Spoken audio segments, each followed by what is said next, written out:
राम जी की पूजा के लिए आपको केवल मोदी चाहिए, आपके खुद में नहीं है क्षमता। कह रहे हैं कि राम मंदिर के लिए मोदी की जरूरत क्या है?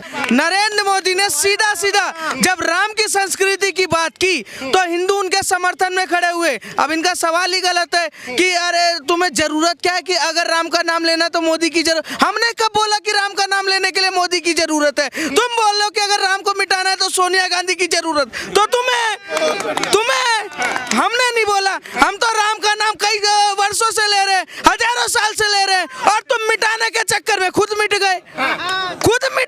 और सुनिए, राम की बात करते हैं ना, राम को ये कहते हैं कि काल्पनिक है। सोनिया गांधी ने बयान दिया था, अब खुद ही खत्म हो गई हैं। 400 प्लस से 40 पे आ गई, अब ये चुनाव में 4 पे आ जाएंगी। सीधा सीधा तय। राहुल गांधी पप्पू पैदा हो गए, क्यों? क्योंकि राम को काल्पनिक बोल दिया। और हैरानी की बात है कि जो साथ में आए अखिलेश यादव, ममता बनर्जी, 26 चिरकुट, वो खुद पागल हो गए। चिरकुट सीधा सीधा। और राम को सीधा बात है कि राम का अपमान करने वाला अपमानित खुद होता है, या तो उसका बेटा करता है, या उसका कोई पड़ोसी करता है, या जूते से मारा जाता है, या झाड़ू से मारा जाता है। और सीधा सीधा है, राम हमारे बाप है। और मैं गर्व से कहता हूँ, राम मंदिर जो बन रहा है, मोदी जी ने घर बना के दिया है। उन्होंने एक बात बोला था कि 2022 में हर किसी के पास घर होगा। सबसे पहले उन्होंने गरीबों को दिया, साथ में प्रभु को भी दे दिया। और क्या चाहिए हमें? क्या लगता है जिस टाइम पे कांग्रेस ने 24 वकील खड़े कर दिए राम मंदिर के विरोध में, तब मोदी जी ही अपने एजेंडे में राम मंदिर लेके आए थे? एजेंडा मोदी जी का था, बीजेपी पार्टी का था, उस पर उन्होंने काम किया, बहुत अच्छी बात है, मैं भी अप्रिशिएट करता हूँ। ठीक है, मैं कोई अलग नहीं हूँ, लेकिन मेरा मानना हर इंडिविजुअल से, हर एक से ये पूछना है कि जब आप राम में आस्था रखते हैं तो आप उसका पूजन करें, अपने घर में भी करें, बाहर भी करें, आपको कौन रोकता है? मैं जानता रोकता कोई नहीं, लेकिन जब लोग ये बोलते हैं कि सनातन धर्म एक कोड है, बीमारी है, कोरोना है, उसको खत्म करने की जरूरत है, आप जैसे लोगों ने कितनी वीडियो बनाई, कितना विरोध किया, मुझे बताइए आप। किसी के कहने से कोई फर्क नहीं पड़ता, किसी के कहने से कोई फर्क नहीं पड़ता। फर्क नहीं पड़ता। नहीं, यदि आपकी आस्था है तो आप सनातनियों को गाली दे सकते हैं और हमें बोलने का भी अधिकार नहीं। नहीं, मैं तो गाली नहीं दे रहा, मैं तो गाली नहीं दी। कह रहे हैं कि किसी के बोलने से कोई फर्क नहीं। कह रहे हैं कि भारत में राम का नाम लेने से कौन रोक रहा है? सुनिए, रामनवमी पे, एक सेकंड, रामनवमी पे रथ यात्रा निकलती है तो पत्थरबाजी करने वाले कौन? सारे जनता जानता है। ठीक है, राम की जब रथ यात्रा बिहार से निकली तो उसको रोकने वाले कौन? लालू यादव। सब जानते हैं, जब भी रामनवमी पे हम पर यात्रा लेके निकलते हैं तो सड़कों से पत्थर भी बसता है, हम उसको सहते हुए राम को लेके निकलते हैं। कौन कह रहा है कि राम की पूजा करना आसान है? इस देश में राम का अगर कोई नाम लेता है ना तो वो क्या नाम है, इस देश के टुकड़े कर रहा है, देश को बर्बाद कर रहा है। ऐसे लोगों की सोच है, पर देश को जिसने जोड़ा, जिसने, इनका मानना यह है कि अगर राम मंदिर के विरोध में कांग्रेस ने 24 वकील खड़े कर दिए तो भूल जाओ। क्यों भूल जाएं? मैं कह रहा हूं अपने पिताजी को भूल जाओ। पिताजी को, वो भी तो बरसों प्रीवियस हो गया ना। मतलब किसी को भूल जाओ, ये क्या चल रहा है? मतलब गाली दे देगा, मतलब मुझे गाली दे के चला गया, मैं भूल जाऊं? मैं अहिंसा गांधी हूं, यहाँ चाटा मारो, वहाँ भगत सिंह हूं, भैया फेंक के मारूंगा।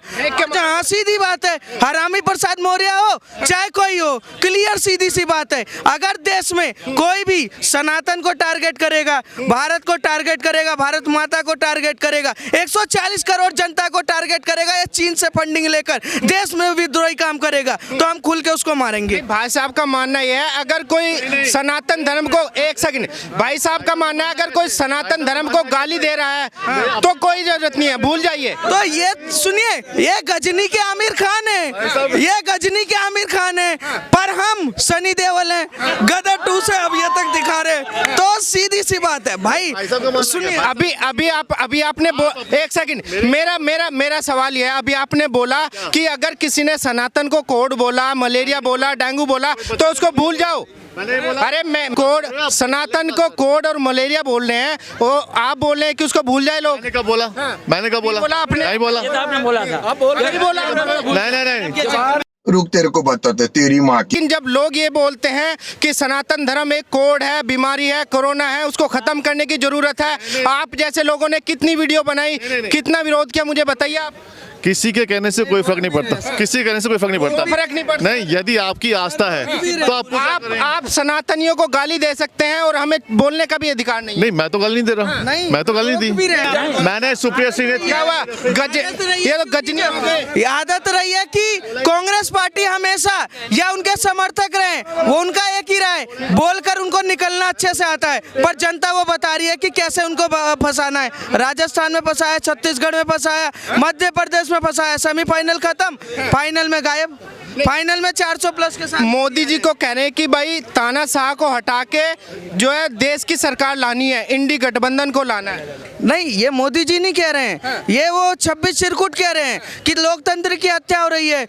नरेंद्र मोदी को आप पनौती बोल रहे हो, चौकीदार चोर बोल रहे हो, चाय वाला बोल रहे हो, माँ को टारगेट कर रहे हो, सब कुछ कह रहे हो, पर लोकतंत्र की हत्या पता कहाँ से हो जाती है कि अगर सुनिए आपके घर पर, सुनिए आपके घर पे आपने जो भ्रष्टाचार करके पैसा दबा के रखा है, अगर सरकार उसकी जांच करवा दे तो दिक्कत है। लोकतंत्र की हत्या 1975 में नहीं हुई, 1993 में नहीं हुई, 2013 में नहीं हुआ, 2011 में नहीं हुआ, 2008 में नहीं हुआ, 1984 में नहीं हुआ। लोकतंत्र की हत्या तो तुम वहां से करते चले आए, मोदी ने तो अभी शुरू भी नहीं किया। जिस दिन गलती से शुरू कर दिया ना, कसम से जहर खा लोगे और चले जाओगे। कह रहे हैं कि भाई इस बार तो जिस तरीके से मोदी जी को लेके चलिए जनता, सपोज करो कि मोदी जी का पत्ता साफ है। नहीं, मोदी के साथ 140 करोड़ जनता है और इनके संग 2-4 जो चिरकुट होंगे, जिसको बोलते हैं छछुंदर, वो छछुंदर खेल खेलते रहेंगे और शेर आके बैठ जाएगा। तो अपने आप को दिग्गज नेता बोल रहे हैं, आप छछुंदर बोल रहे हैं। कौन कहता दिग्गज नेता है? 4 लोगों से पूछ लो कि कांग्रेस का जो अध्यक्ष है, राष्ट्रीय अध्यक्ष खड़गे, कोई जानता है? पूछो। कह रहे कि अगर मोदी जी को कोई झुका सकता है तो राहुल गांधी झुका सकते हैं। नहीं, मोदी जी को राहुल गांधी नहीं झुका सकते।